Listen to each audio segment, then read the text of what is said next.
اعوذ باللہ من الشیطان الرجیم بسم اللہ الرحمن الرحیم الحمد للہ الذی لا یبلغ مدحتہ القائلون ولا یحصی نعماءہ العادون ولا یعدی حقہ المجتہدون الذی لیس لصفتہ حد محدود ولا نعت موجود ولا وقت معدود ولا اجل ممدود فطر الخلائق بقدرته ونشر الرياح برحمته الصلاة والسلام على الرسول المسدد المصطفى العمجد المحمود الأحمد سيدنا ومولانا ومولى الكونين جد الحسن والحسين معاني أبا القاسم محمد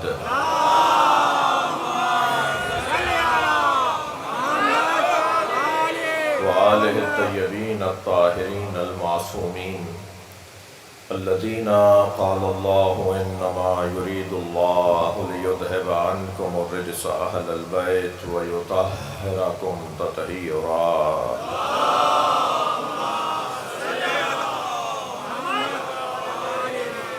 ولعنة الله على أعدائهم أجمعين من يوم عداوتهم إلى قيام يوم الدين أما بعد قال الحكيم في قرآن الكريم بسم الله الرحمن الرحيم ولو اتبع الحق أهواءهم لفسدت السماوات والأرض ومن فيهن صلوات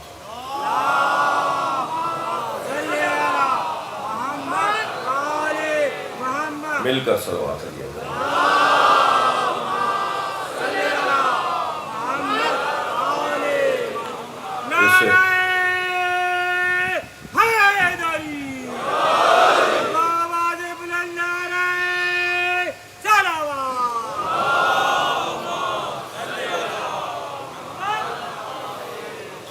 سورہ مبارکہ المومنون آیت نمبر 71 ایک مرتبہ پھر اس آیہ کریمہ پر غور کرنے کے لیے آپ کے سامنے اسے تلاوت کیا گیا۔ پروردگار عالم کا احسان عظیم ہے کہ اس نے ہمیں قرآن اور اہل بیت سے وابستہ کیا ہے۔ سرکار دو جہاں اپنی قیمتی ترین، اپنی عزیز ترین چیزوں کو ہمارے حوالے کر کے گئے۔ نبی کو قرآن سے اور اہل بیت سے کتنا پیار ہے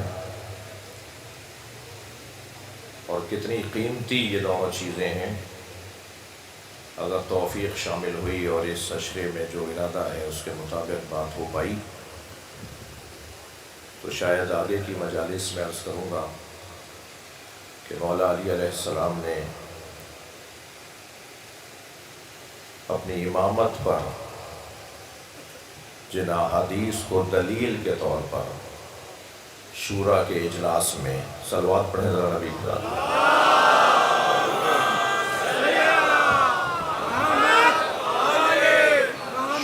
شورا کے اجلاس میں جو 6 رکنی شورا بنائی گئی تھی اس میں مولا علی علیہ السلام کو مولا ان 6 میں ایک تھے۔ تو جب بات آئی کہ اب کسے مسلمانوں کا حاکم اور خلیفہ ہونا چاہیے تو اس وقت مولا نے فرمایا تھا کہ اب نہیں، اس وقت بھی میں ہی تھا جس وقت مجھے صلوات پڑھے ذرا نبی کی ذات پر۔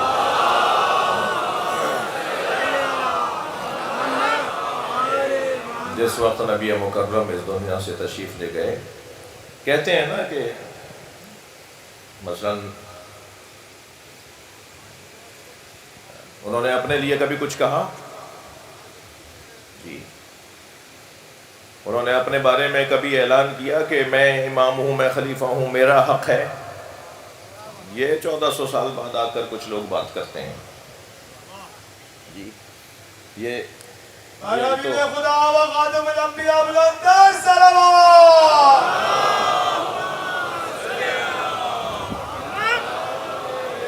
یہ آج اتنے مدت کے بعد کتابیں، اول تو ایسا ہے نہیں یعنی خود مولا علی کے زمانے میں، امام حسن کے زمانے میں، امام حسین نے، ائمہ اہل بیت نے، اور خاص طور پر اس بحث کو جس نے سجایا ہے اسے جعفر صادق کہتے ہیں۔ سب سے زیادہ اس بحث امامت کو اور بحث خلافت کو جس انداز سے سجایا ہے، مدون کیا ہے، مصنف کیا ہے، مؤلف کیا ہے، اور جسے مبلغ بنایا ہے، جس کی تبلیغ کی ہے۔ سب سے زیادہ بنیادی مسئلہ میں کل کیا، اس سے پچھلی مجلس میں کہہ چکا ہوں کہ جب پوچھا گیا کہ اس آیہ کریمہ سورہ زاریات کی اس آیت کی کیا تفسیر ہے، وَمَا خَلَقْتُ الْجِنَّ وَالْإِنسَ إِلَّا لِيَعْبُدُونَ، تو امام حسین نے فرمایا کہ اذا عرفوا عبدوا، اذا عبدوا استغنوا عن عبادت غیر اللہ۔ اس آیہ کریمہ کا امام حسین نے اس کی تفسیر فرمایا کہ اللہ کی معرفت کا مطلب یہ ہے، اللہ کی عبادت کا مطلب اللہ کی معرفت ہے، اور اللہ کی معرفت کا نتیجہ ہے اللہ کی عبادت، اور اللہ کی عبادت کا نتیجہ ہے غیر خدا کی بندگی سے آزادی۔ سب سے آزادی ہو جائے گی، سارے دروازوں سے اٹھ کر ایک دروازے پر آنا اچھا ہے یا در در کی ٹھوکریں کھانا اچھا ہے؟ جی لاکھوں الہوں کو ماننا اچھا ہے، ہزاروں سینکڑوں الہوں کو ماننا اچھا ہے، یا ایک الہ واحد وحدہ لا شریک کو ماننا؟ امام نے فرمایا کہ جب اس کی معرفت ہو جائے گی تو پھر اس کی عبادت ہوگی، اور جب اس کی عبادت ہوگی تو پھر استغنوا عن عبادت غیر اللہ۔ جی یہ مولا علی نے بھی جنگ صفین کے اندر ایک مرحلے پہ فرمایا تھا کہ ہماری یہ جنگ ہی توحید کے لیے ہے۔ سمجھ نہیں پائے مجھ جیسے ذاکرین، مجھ جیسے بعض خطباء ذاکرین سمجھ نہیں پائے اس بات کو کہ امام مولا علی کیا فرما رہے ہیں۔ حضرت نے فرمایا کہ وہ کھمسان کی جنگ میں جب وہ سوال کر رہا ہے مجھے اللہ سمجھائیں، تو مولا تلوار روک کر اسے اللہ سمجھانے لگے۔ چاہنے والوں نے کہا کہ یہ کوئی وقت ہے اس سوال کا؟ حضرت نے فرمایا یہی وقت ہے۔ اگر انہوں نے امامت کو سمجھ لیا ہوتا تو کبھی بھی یہ میدان میں نہ آتے، اور انہوں نے امامت کو اس لیے نہیں سمجھا کہ انہوں نے اللہ ہی نہیں سمجھا۔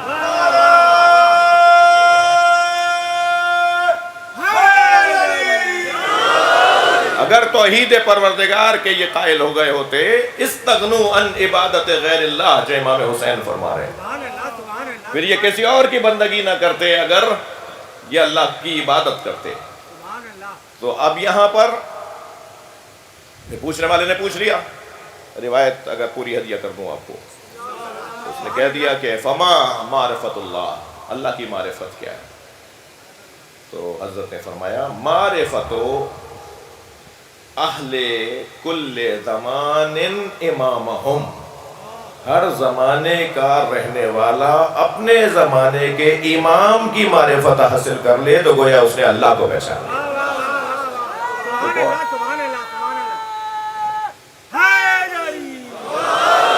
اس نے کہا مولا اس کا بھی کیا مطلب ہے؟ حضرت نے فرمایا وہ امام تجب تجب علیہم طاعتہ، کہ جس کی اطاعت ان پر واجب ہے۔ میں یہاں کچھ دیر اپنے محترم سننے والوں کو روکنا چاہوں گا۔ جس امام کی اطاعت واجب ہے سب پر، علیہم سب پر واجب ہے، تو اس مطاع کو، جس کی اطاعت کی جاتی ہے اسے مطاع کہا جائے گا۔ مطاع، میم توئے الف عین، مطاع نہیں، مطاع۔ جی اطاعت کے خاندان کا لفظ ہے، مطیع اطاعت کرنے والا، مطاع جس کی اطاعت کی جائے گی، ٹھیک ہے۔ وہ جو مطاع ہے، اطیعوا اللہ و اطیعوا الرسول و اولی الامر منکم، اے صاحبان ایمان اللہ کی اطاعت کرو، رسول کی اور اولی الامر کی اطاعت کرو۔ ذرا توجہ فرمائیں گے، دو مرتبہ لفظ اطیعوا ہے، اللہ کے لیے علیحدہ، رسول اللہ کے لیے اور اولی الامر کے لیے۔ یا ایھا الذین آمنوا اطیعوا اللہ، ایک دفعہ کہہ دیا یا ایھا الذین آمنوا اطیعوا اللہ، اللہ کی اطاعت کرو۔ یہاں فوراً نہیں آیا ہے وہ رسول ہی و اولی الامر، ایسے نہیں ہے۔ اطیعوا اللہ وَأَطِيعُوا الرَّسُولَ وَأُولِي الْأَمْرِ مِنْكُمْ، یعنی رسول کے لیے اور اولی الامر کے لیے ایک جیسی اطاعت۔ اب بھی ہم سے پوچھو گے کہ ہم علی کو نبی جیسا کیوں بولتے ہیں؟ قرآن کہہ رہا ہے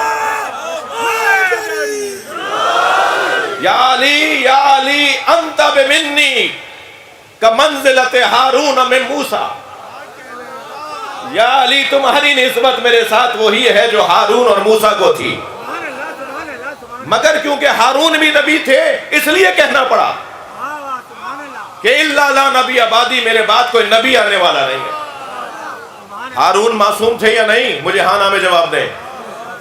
ہارون عالم تھے یا نہیں؟ ہارون صاحب شجاعت تھے یا نہیں؟ ہارون غیب کے بارے میں، اسرار کے بارے میں، رموز کے بارے میں جانتے تھے یا نہیں؟ وہ سارے کمالات جو حضرت ہارون میں ہیں وہ مولا علی میں ہیں،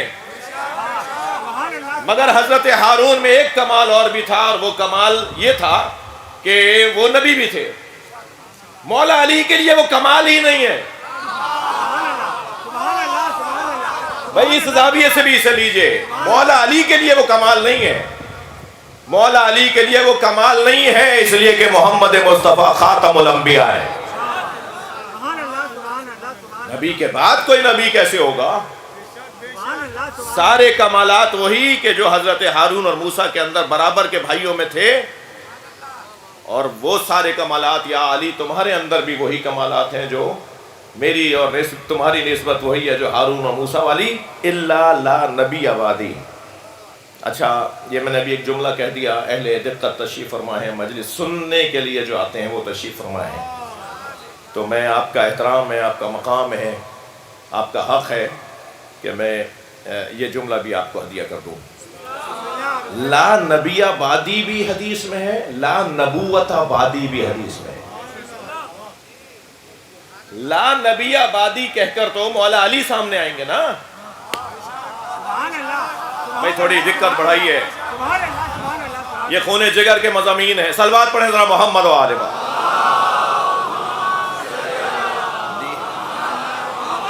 لا نبی آبادی میں اور لا نبوت آبادی میں فرق کیا ہے؟ حدیث میں دونوں آیا ہے۔ لا نبی آبادی کے اندر مورد نظر، مطمع نظر علی، لیکن لا نبوت آبادی میں علی مورد نظر نہیں ہے، منصب مورد نظر ہے۔ بھائی اس منصب کی ضرورت ہی نہیں ہے، علی کی تو بات کہاں ہو رہی ہے؟ اب ضرورت نہیں ہے نبی کے بعد کوئی نبی آئے۔ اللہ درجات بلند فرمائے۔ علامہ سید علی نقی نقن اللہ مقامہ کے انہوں نے بڑا حسین اس منظر کو اپنی تحریروں میں پیش کیا ہے۔ فرماتے ہیں کہ نبی خبر پہنچانے والے کو کہتے ہیں، نبوت ادارہ خبر رسانی ہے۔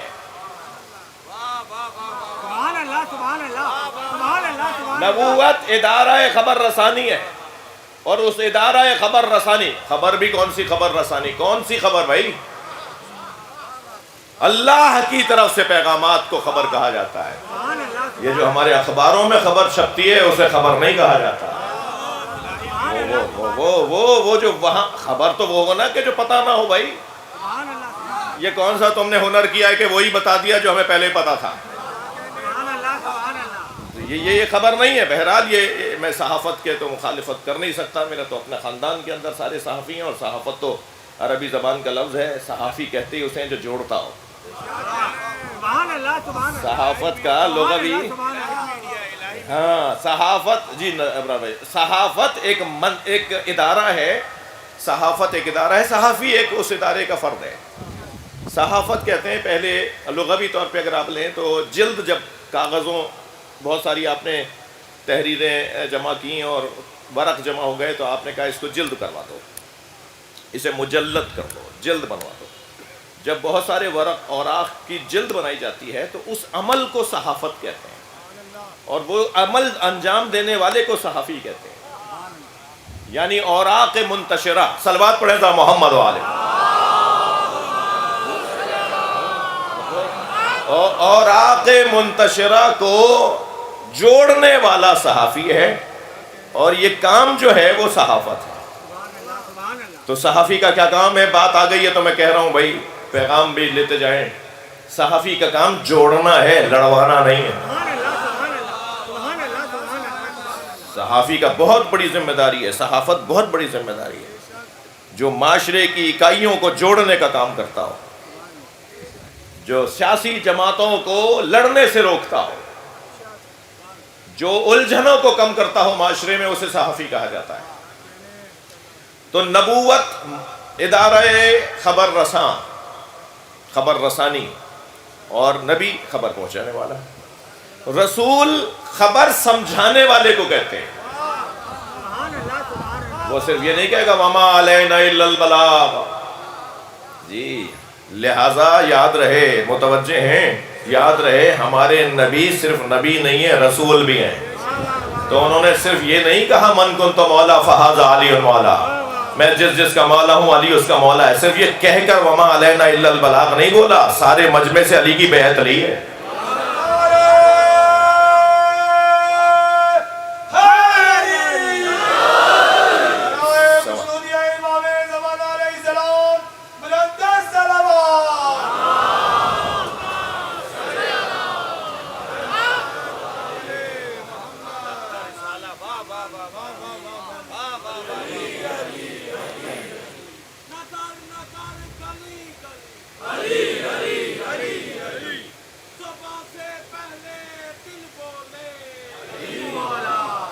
بہت شکریہ، تشریف رکھیے، تشریف رکھیے.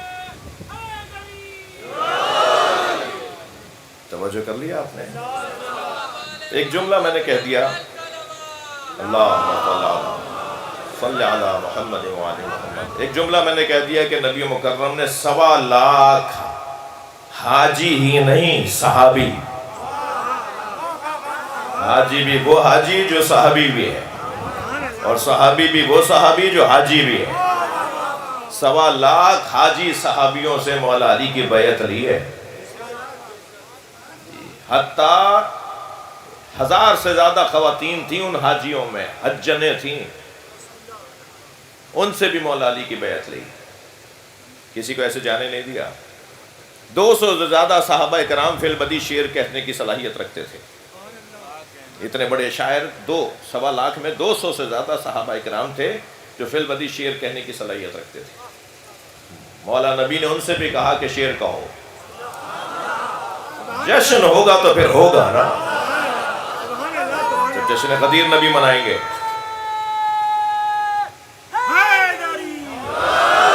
اور پھر انہوں نے اشعار کہے، اور اسے علامہ عبدالحسین امینی رحمۃ اللہ علیہ نے الغدیر نامی کتاب میں، جو انہوں نے لکھنؤ میں میر حامد حسین ہندی اللہ مقامہ، مولانا آغا روحی کے جد اعلیٰ، ان کی لائبریری میں، کتاب خانے میں، کمرے میں، لائبریری میں بند ہو کر بیٹھ گئے جب تک انہوں نے حدیث الغدیر پر مکمل 10 جلدیں نہ لکھ لی.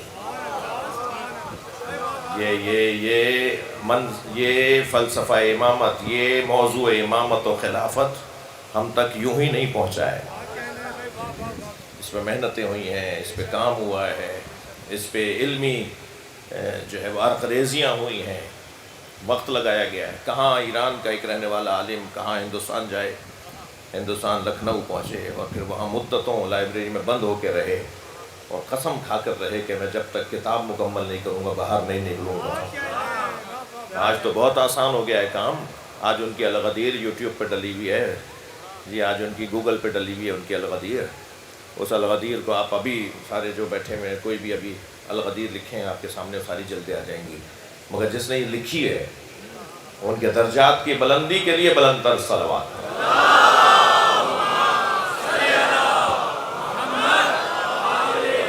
بات تو بہت روشن ہے. مطاع مطلق، جس کے لیے یہ لفظ آ رہا ہو اطیعوا الرسول و اولی الامر منکم. جی اللہ کی اطاعت کرو اور رسول کی اور اولی الامر کی اطاعت کرو. تو ہاں نام میں جواب دیا جائے کیا رسول کی اطاعت مطلق نہیں ہے؟ سبحان اللہ سبحان اللہ. یا رسول کی اطاعت میں مجھے اور آپ کو اختیار ہے؟ یہ اتنے حضرت ہیں کہ انہوں نے کہا اعلان نبوت سے پہلے اطاعت واجب نہیں ہے. اور اعلان نبوت کے بعد اطاعت واجب ہے، تو یہ اعلان نبوت سے پہلے نبی کو کچھ اور مانتے ہیں، سبحان اللہ سبحان اللہ. اور اعلان نبوت کے بعد نبی کو کچھ اور مانتے ہیں. تمہیں مبارک ہو، ہم تو نبی کو اس وقت سے نبی مانتے ہیں جب آدم کا وجود بھی نہیں تھا. سبحان اللہ سبحان اللہ. ہمیشہ سے.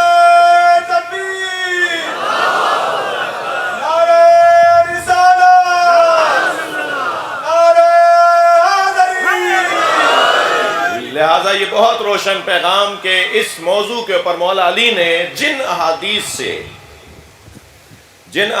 سے مولا علی نے شورا میں، بات یہاں سے شروع ہوئی تھی. میں کبھی پوچھ بھی سکتا ہوں اپنے بچوں سے کہ بات کہاں سے میں نے حاشیے میں گیا تھا میں پوچھ بھی سکتا ہوں، ذہن حاضر رہے میرے بچوں کا. بزرگوں سے تو مجھے دعا چاہیے. جی کیا بات ہو رہی تھی؟ مولا علی نے شورا میں جو اپنی امامت اور خلافت پر احادیث سے کو یاد کیا ہے اور اس سے استدلال کیا ہے، وہ 3 حدیثیں ہیں. سنا دوں؟ حدیث غدیر، حدیث ثقلین اور حدیث سفینہ. اب اللہ کرے کہ آئندہ کی مجلسوں میں ان حدیثوں پر میں غور کر پاؤں، اس لیے کہ ہمارا تو اپنا کوئی بیان اور اپنا کوئی خطاب نہیں ہونا چاہیے. ہمیں تو وہی یہاں سے بیان کرنا چاہیے جو اللہ نے کہا ہے یا رسول اللہ نے کہا ہے یا مولا علی نے فرمایا ہے. ہمارا اپنا کون سا بیان ہے؟ ہماری کوئی یہاں پر آرٹس کونسل کی خطابت تو ہو نہیں رہی. صلوات پڑھیں ذرا محمد و آلہ. یہ مجلس ہو رہی ہے، یہ مجلس ہو رہی ہے نا، تو اس میں تو قرآن کی آیتیں آئیں گی، اس میں تو حدیث بیان ہوگی. تو روشن ہے بات.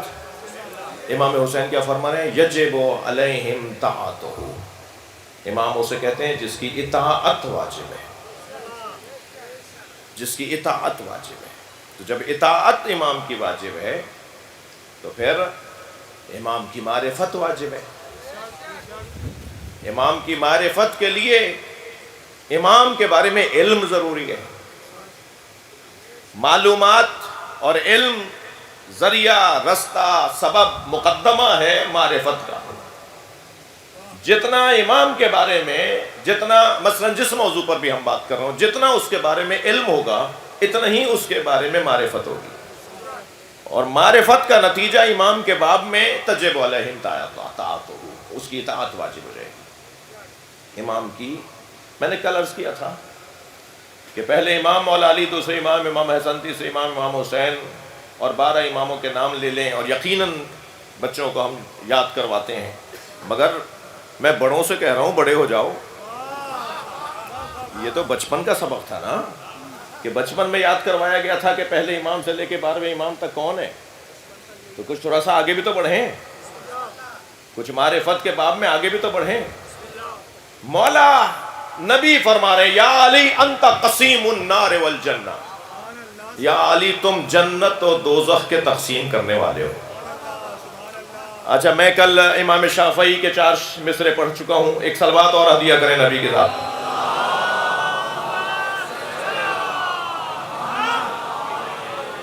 نعرہ حیدری، بآواز بلند نعرہ صلوات.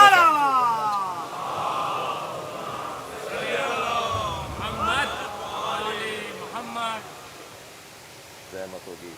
بہت بہت شکریہ. اللہ پاک آپ کا خیر سلامت.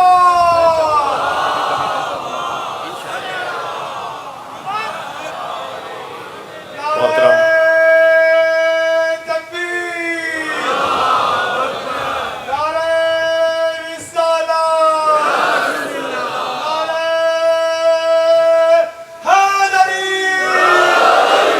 محترم جناب محمد رمضان شیپا صاحب تشریف فرمائے ہیں.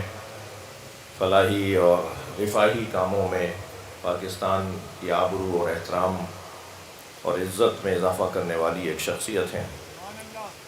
جی عبدالستار عیدی، مولانا محمد رمضان شیپا صاحب، یہ وہ شخصیات ہیں کہ میرے عزیز ظفر عباس JDC والے، اسی طرح اور جو فلاحی کام انجام دے رہے ہیں محمد رمضان شیپا صاحب کی صحت و سلامتی کے لیے ایسے لوگوں میں، ایسے لوگ معاشرے میں اور ہوں، زیادہ ہوں.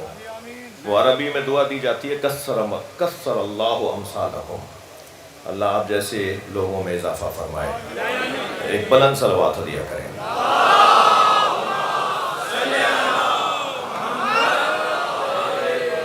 مضمون آپ کے ہاتھ میں ہے. اچھا، یہ ایک مجلس میں کہہ چکا ہوں، بلکہ کئی مجلسوں میں کہہ چکا ہوں کہ یہ کیونکہ جوڑنے کی جگہ ہے، یہ سب کی جگہ ہے.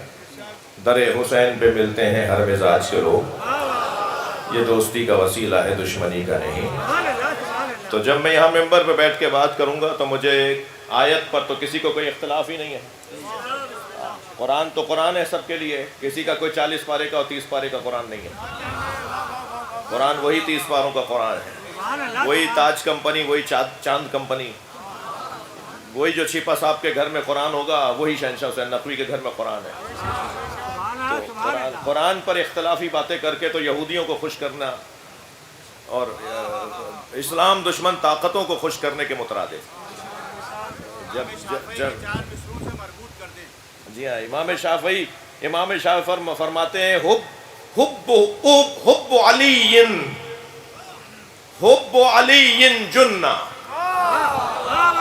علی کی محبت ڈھال ہے دوزخ سے بچنے کے. اہل سنت کے 4 بڑے اماموں میں ایک حب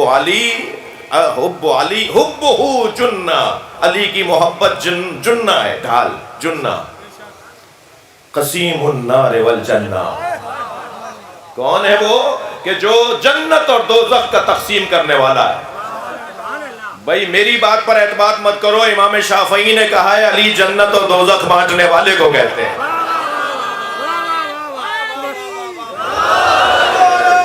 وسیع المصطفیٰ حقا، حبہ الجنہ وسیع المصطفیٰ.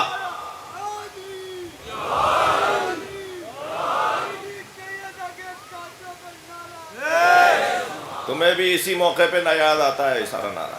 ایک صلوات پڑھیں محمد و آل محمد. کچھ سمجھداری کرو بھائی، صلوات پڑھیں ذرا محمد و آل محمد. سمجھدار شیعہ ہونا چاہیے، ہوشیار سنی ہونا چاہیے. صلوات پڑھ لیں ذرا محمد و آل محمد. بھائی صلوات پڑھ لیجئے محمد و آل محمد.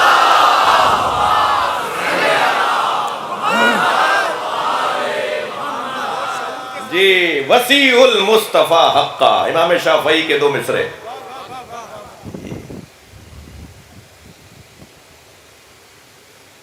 حبہ جنہ علی، حبہ جنہ قسیم النار والجنہ. جنہ جنہ جنہ، جیم نون تے کو انہوں نے کس انداز سے 2 مصروں میں نظم کیا ہے. شاعری بھی تو شاعری ہو، اور اگر شاعری الہی ہو، شاعر جو ہے کل واد یہیمون والا شاعر نہ ہو، ہر وادی میں بھٹکنے والا. ایک ہی کلام میں مطلع کچھ کہہ رہا ہے جی اور مقطع کچھ کہہ رہا ہے. ارے بھائی تم نے 12 شعر کہیں، 9 شعر کہیں، تمہارے 9 شعروں میں ہی تمہارے اپنے ہی نظریوں کے خلاف بات ہے. ایک بات کچھ کر رہے ہو، دوسرے شعر میں کچھ اور کر رہے ہو. ایک بات پہ تو قائم رہو. شاعر حضرات کے جو حالات ہیں میں ان کے اوپر، اور قرآن نے کہا، میں نے نہیں کہا، قرآن نے کہا یہ ہر وادی میں بھٹکتے ہیں شاعروں کو. مگر کون سا شاعر ہے جو ہر وادی میں نہیں بھٹکتا؟ وہ شاعر کے جو ہمیشہ مظلوم کا ساتھ دیتا ہو. سورہ شعراء کی آخری آیات پڑھ کے دیکھ لیجئے تو کہتے ہیں وسیع المصطفیٰ حقا امام الانس والجنہ. امام الانس والجنہ، جنہ بھی ہیں، ڈھال بھی ہیں علی، جنت کے تقسیم کرنے والے بھی ہیں، اور انسانوں اور جنوں کے امام بھی ہیں. یہ امام تسلی دیجئے، آپ لوگ تھک نہیں رہے میری باتوں سے. گفتگو تھوڑی سی آگے بڑھاؤں. ہماری گفتگو کا عنوان یہ تھا کہ مولا نبی نے جب مولا علی کے لیے فرما دیا کہ یا علی انت قسیم النار والجنہ، آپ جنت اور دوزخ کے تقسیم کرنے والے ہیں. آپ جنت اور دوزخ کے تقسیم کرنے والے ہیں. کل میں کہہ چکا ہوں، مگر بعض اپنے سنی بھائیوں کی تسلی کے لیے وہ ایک روایت سنا دیتا ہوں کہ جس میں مامون الرشید نے امام رضا سے کہا تھا کہ یہ حدیث مجھے سمجھ میں نہیں آتی، تو حضرت نے فرمایا تمہیں یہ حدیث سمجھ میں نہیں آتی، تو میں ایک اور حدیث سناتا ہوں جو اس حدیث کو سمجھائے گی۔ تو امام رضا نے فرمایا کہ تمہیں یہ حدیث تو سمجھ میں نہیں آئی کہ سرکار نے فرمایا یا علی انت قسیم النار والجنہ، تمہیں یہ حدیث تو سمجھ میں آتی ہے کہ نبی نے فرمایا یا علی حبو کا ایمان و بغضو کا کفر، یا علی تم سے محبت کرنا ایمان ہے اور تم سے نفرت کرنا کفر ہے۔ جو علی سے محبت کرے گا مومن ہے، جنت میں جائے گا، جو علی سے نفرت کرے گا کافر ہے، دوزخ میں جائے گا۔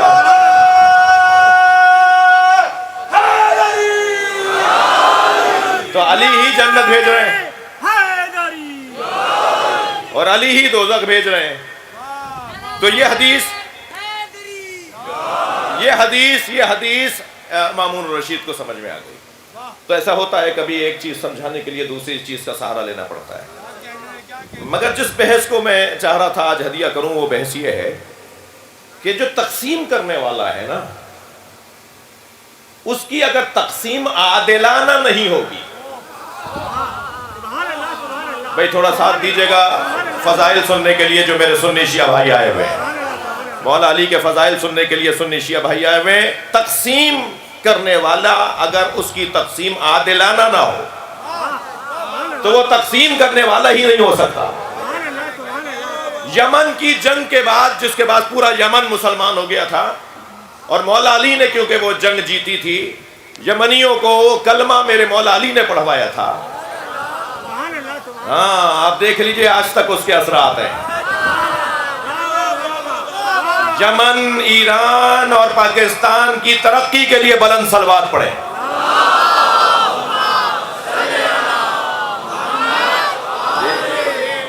تو مولا نے اس جنگ کے جیتنے کے بعد مولا نبی نے فرمایا یا علی مال غنیمت بھی آپ ہی تقسیم کریں، مال غنیمت بھی آپ ہی تقسیم کریں۔ تو مولا علی نے مال غنیمت تقسیم کیا۔ تو ایک شخصیت مولا نبی کی خدمت میں آ گئی کہ یا رسول اللہ، علی جب بانٹ رہے تھے تو علی مٹھی بھر بھر کے اپنا ہاتھ اٹھا اٹھا کے دے رہے تھے، تو کسی کے پاس زیادہ گیا ہوگا، کسی کے پاس کم۔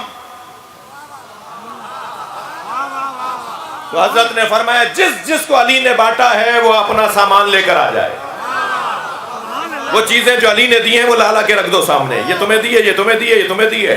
جب ساری چیزیں رکھ دی گئی، مولا نبی نے فرمایا انہیں وزن کرواؤ،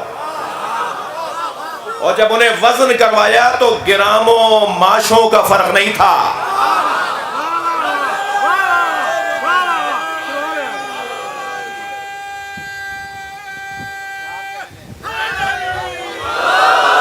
تو اس وقت میں میرے مولا نبی نے فرمایا اِنَّا کفایا، بھائی ہدیہ کر رہا ہوں مولا علی کے فضائل کا ایک باب۔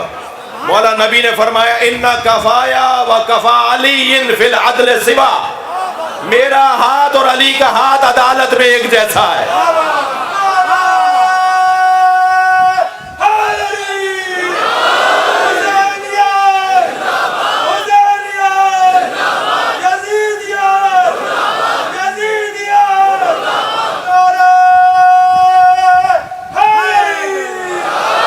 توجہ کر لیا حضرات ہیں؟ آپ کے ذوق سماعت دیکھ کر مجھے ایک منظر اور یاد آ گیا۔ سرکار نے ایک سفر میں ایک مسافر کے ہمراہ کھانا تناول فرمایا۔ اس کے پاس کھجوریں تھیں، سرکار کے پاس جو غذا تھی اس میں کھجوریں نہیں تھیں۔ اس نے سرکار کو کھجوریں آگے بڑھا کر دیں۔ تو حضرت نے فرمایا جب مدینے آؤ گے تو میں بھی تمہیں کھجوریں دوں گا۔ سرکار کی رحلت ہو گئی۔ جی رائے خطوطی امام زمان علیہ السلام، بلندر سلامات۔ دیکھیے کشمیر کا مسئلہ ہمارا بہت ہی واضح روشن مسئلہ ہے۔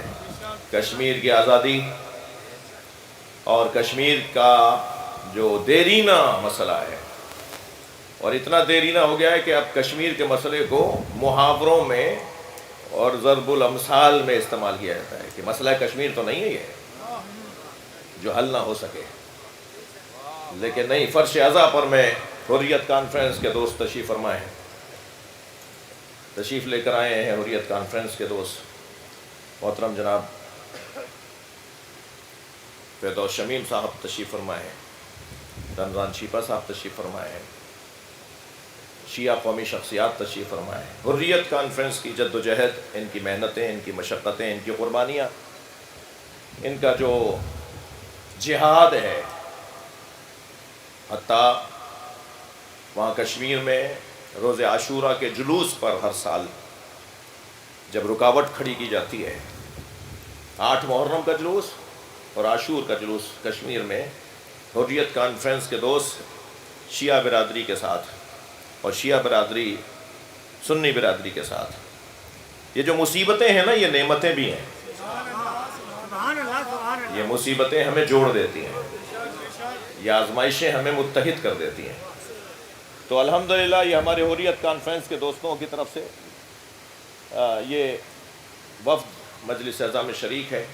میں آپ سب سے التماس کروں گا کشمیر کی آزادی کے لیے وہاں جد و جہد، اور یہاں جو وہاں کے لوگ یہاں مہاجرین ہیں، جلا وطنی کی زندگی گزار رہے ہیں، مشکلات میں زندگی گزار رہے ہیں، اس معنی میں مشکلات میں پاکستان کی ریاست تو ان کے ساتھ میزبانی انجام دے رہی ہے اور بہت اچھی انجام دے رہی ہے، مجھے اس کا علم ہے۔ تو ان کی کامیابی کے لیے، کشمیر کی آزادی کے لیے دعا کریں۔ اس فرش پر یہ فرشتوں کے اترنے کی جگہ ہے۔ ہم عزاداران امام حسین کا عقیدہ ہے کہ جب امام حسین کے ذکر کے لیے فرش بچھایا جاتا ہے، اور سنی کتابوں میں بھی یہ روایت ہے کہ جہاں نبی اور آل نبی کا ذکر ہو رہا ہو وہاں آسمان سے فرشتے اترتے ہیں، اور وہ فرشتے واپس جب جاتے ہیں تو رہ جانے والے فرشتے کہتے ہیں کہ تمہارے اندر سے ایسی خوشبو آ رہی ہے جو آج تک ہم نے نہیں سونگھی۔ تو وہ فرشتے کہتے ہیں ہم زمین پر گئے تھے جہاں نبی اور خاندان نبی کا تذکرہ ہو رہا تھا، تو وہ کہتے ہیں ہمیں بھی لے چلو، تو کہتے ہیں انہم متفرقون، وہ اپنے گھروں کو چلے گئے ہیں۔ وہ جانے والے فرشتے رہ جانے والے فرشتوں سے کہتے ہیں کہ مجلس ختم ہو گئی، محفل ختم ہو گئی، وہ اجلاس، وہ جلسہ، وہ نشست، وہ اجتماع ختم ہو گیا، انہم متفرقون، وہ اپنے گھروں کو چلے گئے ہیں۔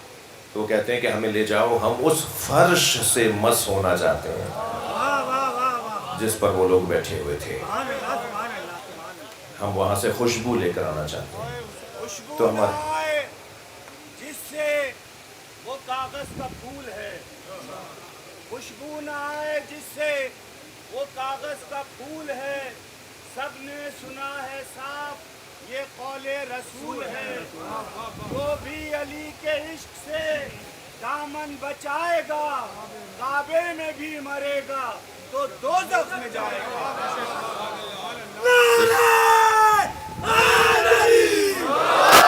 اس جگہ پر، اس فرش پر دعاؤں کی قبولیت کی جگہ ہے۔ کشمیر کی آزادی کے لیے، ہمارے ان عزیزوں کی جد و جہد میں کامیابی کے لیے، آپ سب کے لیے توفیقات میں اضافے کے لیے گزارش کر رہا ہوں، دعا کی صورت میں ایک بلند صلوات ہدیہ کریں۔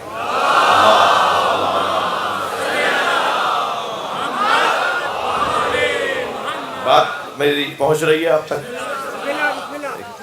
جو وہ میں واقعہ سنا رہا تھا، بات آگے چھوڑ دوں یا آگے بڑھوں؟ تو کھجور تو وہ آگے مدینہ منورہ میں، مگر نبی کی رحلت کے بعد آئے۔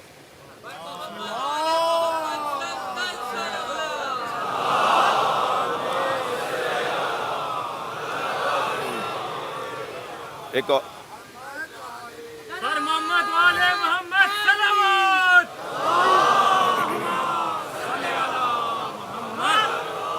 نعرہ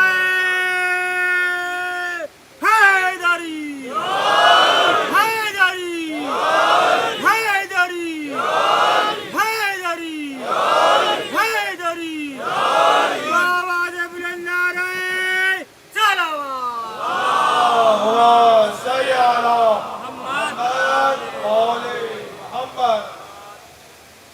سرکار کی رحلت ہو گئی، وہ مدینہ منورہ تشریف لائے، دور حضرت ابو بکر کا ہے، انہوں نے آ کر کہا کہ ایسے میرے ساتھ واقعہ گزرا تھا، سرکار نے فرمایا تھا کہ جب مدینے آؤ گے تو میں تمہیں کھجوریں دوں گا۔ یاد رہے کہ نبی مکرم نے نبی مکرم نے مولا علی کو وقض دینی کہہ کر بھی مخاطب کیا تھا، میرا قرضہ تم اتارو گے، میرا جو دین ہوگا نا، جو میرا دین ہوگا اسے تم دو گے۔ تو جب اس آنے والے مسافر نے کہا کہ ایسا ہوا تھا تو فوراً حضرت ابوبکر نے فرمایا علی کو بلاؤ۔ مولا علی تشریف لے کے آئے، کہا یا علی ایسے ایسے واقعہ گزرا ہے، یہ دعویٰ کرتا ہے اور اس کو نبی مکرم نے کھجوریں واپس کرنی تھیں، آپ اسے دے دیں۔ مولا علی نے چند مشت کھجوروں کی انہیں دے دی۔ تو صحابہ اکرام میں سے بعض نے کہا کہ یا ابوبکر یہ کام تو آپ بھی کر سکتے تھے۔ تو فرمانے لگے کہ یہ کام میں نہیں کر سکتا تھا، اس لیے کہ نبی نے فرمایا تھا اِنَّ کَفَايَا وَكَفَى عَلِيٍّ فِي الْعَدْلِ سَوَاءً۔ میرا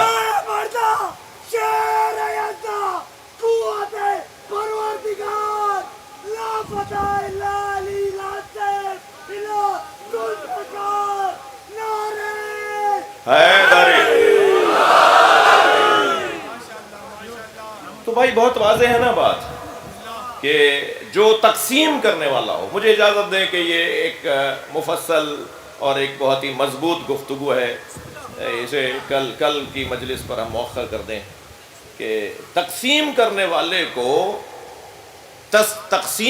والے کی جو تقسیم ہے وہ عادلانہ ہونی چاہیے، اور تقسیم عادلانہ نہیں ہوگی تو وہ قسیم نہیں کہلائے گا، وہ تقسیم کرنے والا نہیں کہلائے گا۔ تو اب جنت کو تقسیم کرنا ہے بھائی، اور جنت کے 8 درجے ہیں، دوزخ کو تقسیم کرنا ہے، دوزخ کے 7 درجے ہیں، اور درجے ہیں ہی اعمال کی بنیاد پر، ورنہ ایک ہی جنت ہوتی نا، ورنہ جنت کے درجے کیوں ہیں؟ جنت کے 8 درجے، دوزخ کے 7 درجے۔ اچھا اللہ نے بھی دوزخ کا 1 درجہ کم رکھا ہے، وہ بھیجنا نہیں چاہتا، وہ چاہتا ہے جنت میں لوگ زیادہ جائیں، جنتیوں کو وہ زیادہ دیکھنا چاہتا ہے۔ یہ تو مسلمان ہے نا کہ ہر ایک کو دوزخی بنا رہا ہے، اور اللہ تو یہ چاہ رہا ہے کہ سب جنت میں جائیں، کم سے کم دوزخ میں جائیں۔ اور یہاں دوزخ کے بارے میں بھی ایک حدیث مجھ سے ہدیہ لے لیں اور پھر مجھے کل تک کے لیے اجازت دیں، اگر توفیق شامل حال ہوئی تو عرض کروں گا۔ جنت کے اور دوزخ کے درجوں کے ساتھ تصور میں لیتے ہوئے رکھتے ہوئے یہ حدیث بھی ہدیہ لے لیں۔ حدیث کہتی ہے لو اجتمع الناس علی حب علی ابن ابی طالب، اگر ساری دنیا علی کی محبت پر اتفاق کر لیتی لما خلقت النار، تو اللہ کہہ رہا ہے میں دوزخ ہی نہ بناتا۔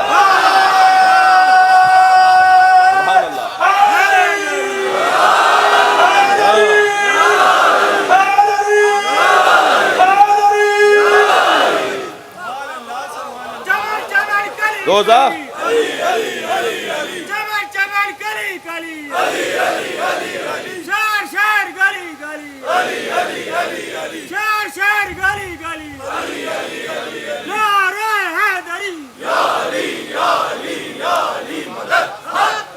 اتفاق ہے،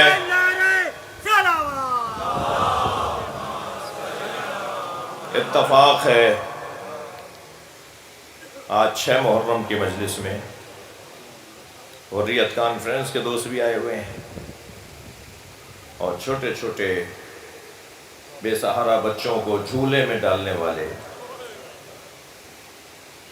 رمضان چھیپا صاحب بھی آئے ہوئے ہیں۔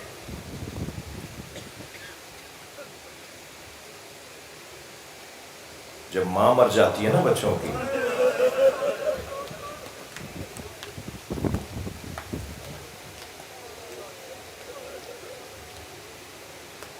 تو ان کا سہارا کوئی نہیں رہتا۔ وہ دوسری ماں جو ہوتی ہے وہ کتنی ہی خالہ ہو، وہ کتنی ہی خونی رشتہ دار ہو، مگر وہ ماں نہیں ہوتی۔ چھوٹے بچوں کی ماں جب مر رہی ہوتی ہے نا تو اسے ساری فکر اس کی ہوتی ہے کہ میرے بچوں کا کیا بنے گا۔ لہذا جناب زہرا نے فرمایا علی میرے بعد شادی ضرور کیجیے گا، لا بد للرجال النساء، اس لیے کہ ہر مرد کو ایک عورت کی ضرورت ہے،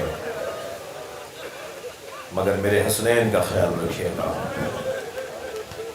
یا علی میرے حسن کا یہ مزاج ہے، میرے حسین کا یہ مزاج ہے۔ آپ کی عقیدت بھری آنکھوں میں آنسو آ گئے نا، فرمایا میرے حسین کو پیاس بہت لگتی ہے۔ امام حسین کم سنی میں دنیا میں آنے کے بعد سب سے زیادہ امام حسین کثرت سے جسے پانی کی طلب ہوتی تھی نا، یہ اہل بیت سب جانتے تھے، امام حسین کے سرہانے پانی رکھا جاتا تھا کہ رات کو کسی پہر میں اگر حسین کو پیاس لگی تو اتنی تاخیر نہ ہو جائے کہ حسین کو تکلیف ہو۔ ظاہراً امام حسین حضرت عباس کا 3 سال کا سن ہے، امام حسین نے حضرت قمبر سے پانی مانگا تھا، مولا علی کے غلام حضرت قمبر، ان سے پانی مانگا تھا، قمبر پانی پلا دو۔ تو قمبر کتنی جلدی گئے ہوں گے؟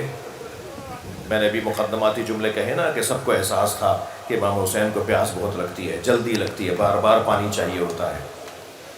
تو قمبر کتنی جلدی گئے ہوں گے سنیں گے، مگر مولا علی نے دیکھا کہ عباس اس 3 سال کی عمر میں